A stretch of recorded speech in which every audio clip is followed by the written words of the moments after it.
drain that you'd referred to, Mike, taking the stuff out of the cutting. But what do we do with the 2016 drain that the guys had dug? We had the footpath people from Bury came up on Wednesday, I think I met them there, and they're quite amenable to us doing engineering works.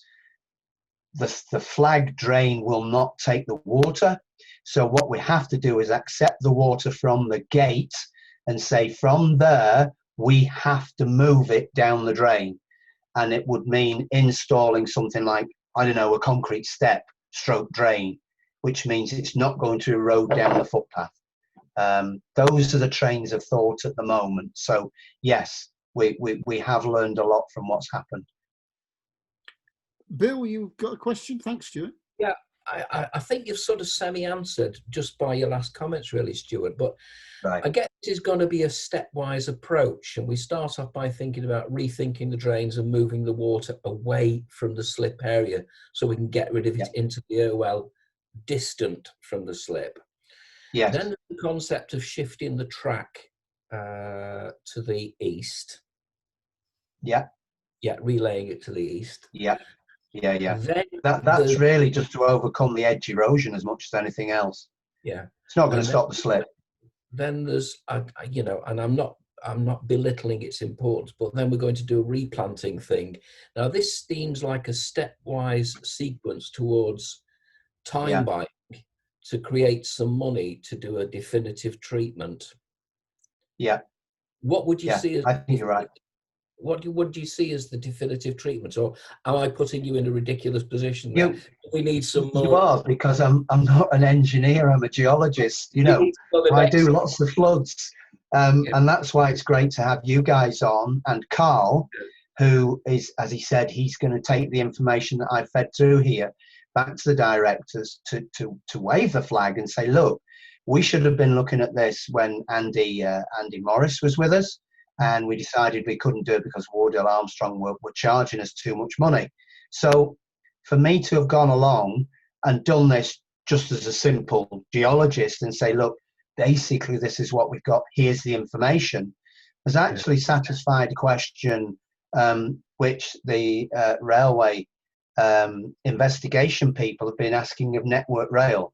And they have a national report which, lo and behold, comes up with the same conclusions. We've got lots of 150-year-old drainage on our national network. This is no different. And we need to find finances to look at it, because climate change is coming at us fast. Now, Carl's going to do that for us. Carl's going to go back to the directors, and he will, in the background, be looking at ideas. So it'd be cost benefit as much as anything else, cost benefit analysis.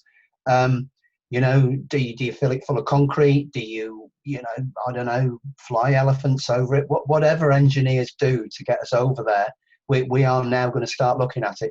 But what we don't need to do, and I thought this is one thing that came out of it that you don't realise in the back door, was it is not the river.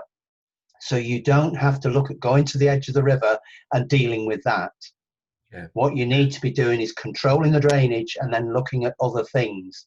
So we've got that element of time now, and hopefully, you know, we can put a few ideas together and say, you know, our favourite one is C, and the reason for that is cost benefit or infrastructure or whatever, and find the money is the bottom line, isn't it? The way we are at the moment, we're really cash strapped. Yeah. Stuart, I've not been up to the top where the pasture land is. What is the slope forcing the water coming down towards the railway? Is it a steep slope or a gentler one? Is there any possibility up the top there of redirecting the water in a different manner so it's not going to come tumbling over the top? There's a road between us and Walmersley Road, and there's the hospital place up there, isn't there, at the end of the motorway. The person I went with from Bury Council actually said, I believe that you're underestimating the volume of water. I believe that you're actually taking the water all the way from Walmersley Road down to where you are. That is the lay of the land. It is a medium slope, so I would have put it at about 15 degrees, so it's enough to make water run off. it's clay based, so the water's going to run off anyway. There is a road halfway along it called Rawlinson's Lane or Rawlinson's Road, and apparently that regularly floods. So we would like to go back and see the farmers who own the land and say, look, we understand this situation. Is there any way you can alleviate the volume of water? And that is one prong of the way forward. Definitely talking to the landowners and saying, please, can you help us here? And in very much the same way as I do as an Environment Agency officer, you know, we need to go about it in the right way, don't we? We need to have these people on board with us. So I think Carl and I and the other directors and whoever else we can get onto this will be seriously considering how we go about that. Yeah. Thanks. Yeah. Amy, got any other questions?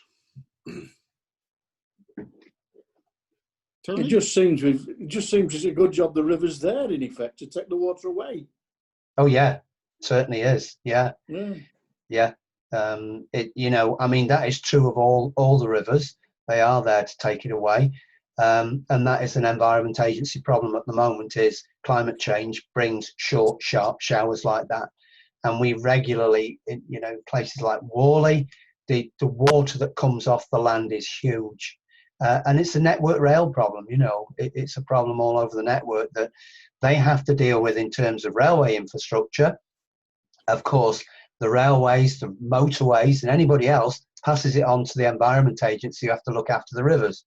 So where we deal with development on or about the rivers, we're actually looking at stopping development so we can increase the number of floodplains that we have, so that we can accept the water from upstream, but deal with it downstream and not have to spend too much money on rebuilding infrastructure. And at the end of the day, the money for that infrastructure comes from the taxpayer, it comes from you and me. So yeah, this is all intertwined, it really is. Yeah, I mean, over the last 5 or 10 years, it's amazing how many landslips we've heard of on heritage railways and the big railway, particularly the one in Scotland the other week, for instance. Yeah. And many more, but they all seem to be a lot more than ever. And that is very much a function of the frequency and the amount of rain that you get. Yeah. That 42 millimeters in it was almost 2 to 3 hours, to be honest with you. Yeah.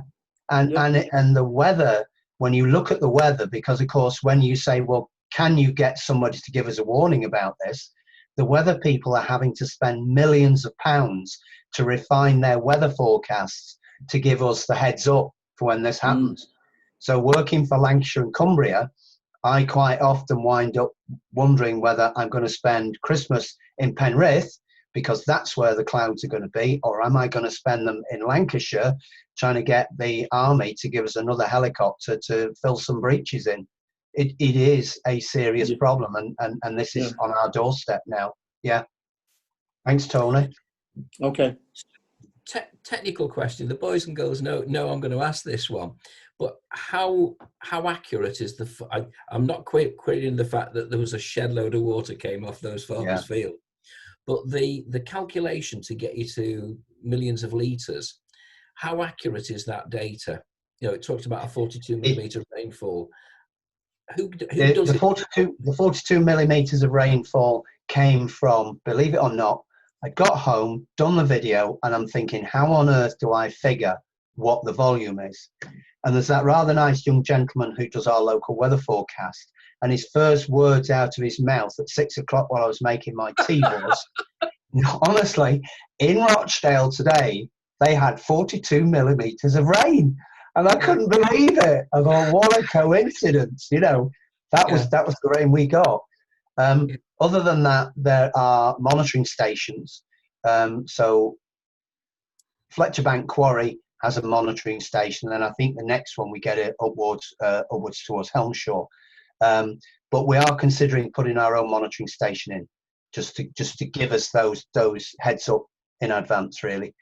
If we can do that and do it cheaply, we could put a machine in at I don't know, with my back garden, or you know, Somerset somewhere, Bury even, that says, look, heads up, here it is.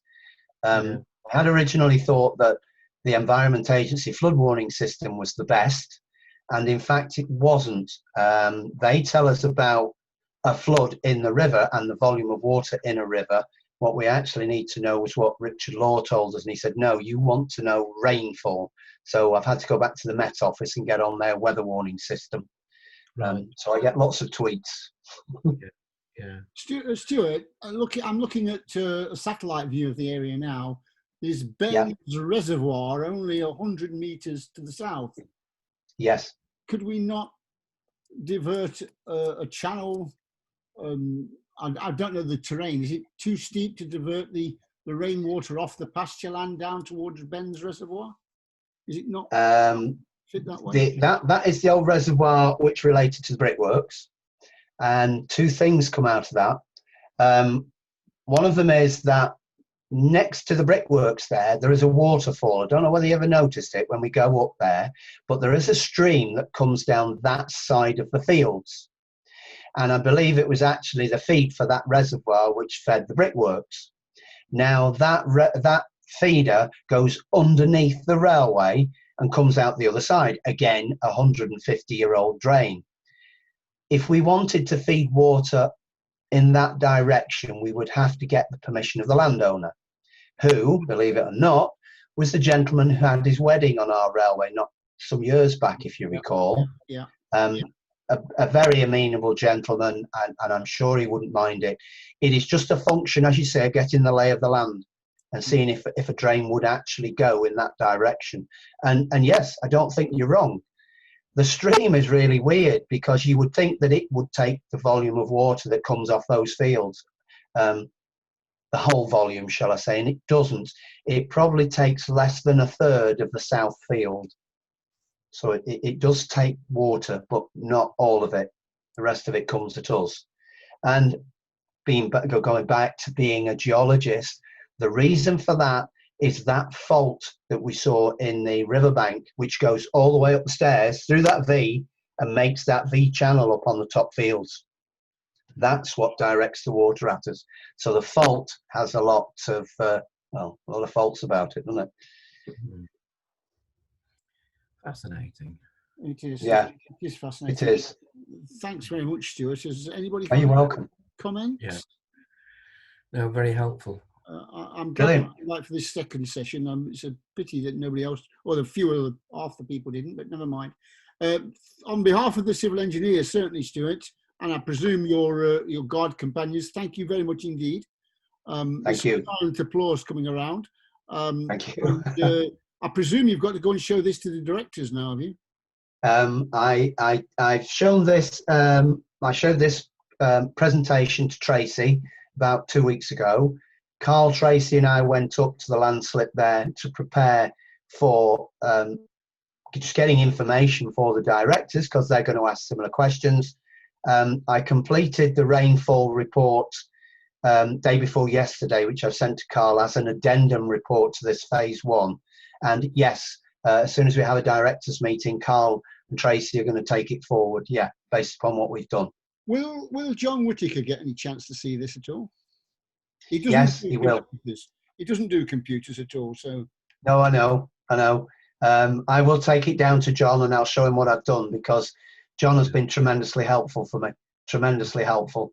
Whenever I've worked with John, it's been great, and I would like him to see the benefits of that help. I might take my laptop down next week and let him watch it. If I can, well, I've got it on the laptop now. I can take it down and show him. Yeah. Oh, David wants to come back with a question. Just David. A little thing. You could do with picking Phil Bailey's brain as well, because he's been heavily involved in this since the late 1980s. You know Phil Bailey? Yeah. Yes, I do. You need to get close with him. I worked with Phil to lay the track when we first started, and I've worked with Phil quite often. He explained about 1986-87, and I just wanted to fill the interim bits in if I can, just to try and relate rainfall to movement. That's what I'm trying to do. So yes, thank you for that. I will.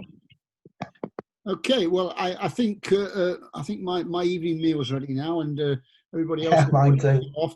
Thank you very much, Stuart. That's been really useful. Thank you. You're welcome. You're all welcome. I'm glad you enjoyed it. It makes the work worthwhile. I'm going to close the meeting now. But thanks for coming, everybody. Thank you. Thank you all. Yeah. Bye-bye. Bye. Bye.